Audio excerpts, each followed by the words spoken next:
சினிமாவுடைய வளர்ச்சிக்கு மிக முக்கியமான தேவை என்ன அப்படின்னு நான் எப்பயுமே சிந்திச்சுக்கிட்டே இருப்பேன். ஒரு சினிமாவுக்கு ஒரு திரையரங்கில் ஒரு சினிமா வருது, அது திரையரங்கில் வசூல் பண்ணுது, அப்புறம் அந்த படத்தை அந்த மக்கள் மறந்து போயிடுறாங்க. அப்போ இது ஒரு வணிகம் மட்டும்தானா? இது ஒரு வணிகம் மட்டும்தானா? இது ஒரு சந்தை மதிப்பான ஒரு பொருள் மட்டும்தானா? இந்த கேள்வி எனக்கு ரொம்ப நாளாக உள்ளுக்குள்ளே இருந்துக்கிட்டே எனக்கு இருக்குது. ஸோ இதுக்கு என்ன செய்யலாம், என்ன மாதிரி விஷயங்களை கொண்டு வந்து முன்வைக்கலாம் அப்படின்னு நான் யோசிக்கும் பொழுது எனக்கு தெரிஞ்சது நிலம்.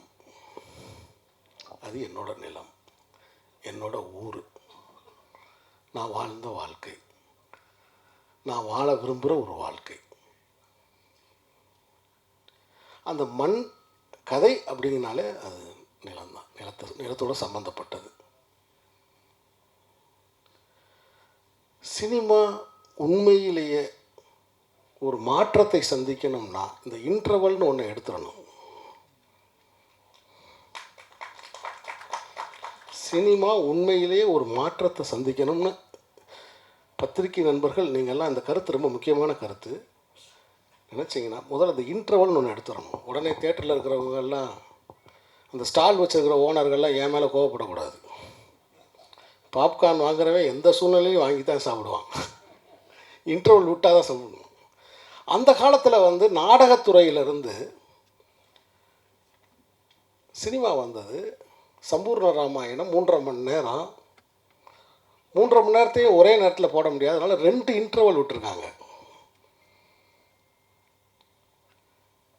இது கொஞ்சம் கொஞ்சமாக போய் இப்போ ஒரு இன்டர்வலாக மாறி இருக்கு.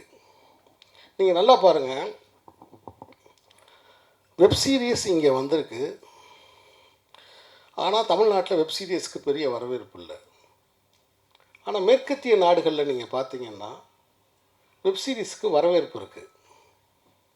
என்ன காரணம்னா அவங்க முழு நீள படத்தை பார்த்து பார்த்து பழகியவர்கள், அவர்களுக்கு பாகமாக பார்க்குறதுக்கு பிடிச்சிருக்கு. நம்ம 2 எபிசோடாக பார்த்துக்கிட்டே இருக்கோம், ஃபஸ்ட் ஆஃப் செகண்ட் ஆஃப்னு 2 எபிசோடாக பார்க்குறோம். அதனால தான் கூட ஒரு 3 எபிசோடை வச்சா நமக்கு பிடிக்க மாட்டேங்குது. அப்போ ஒரு சினிமா என்பது ஒரு முழு உடல்.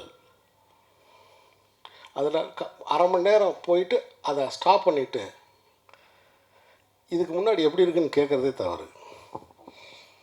முழு உடல், ஒரு முழு தரிசனம். அப்படி ஒரு முழு தரிசனம் இந்த கோழிப்பண்ணை செல்லத்துறையில் கண்டிப்பாக கிடைக்கும்.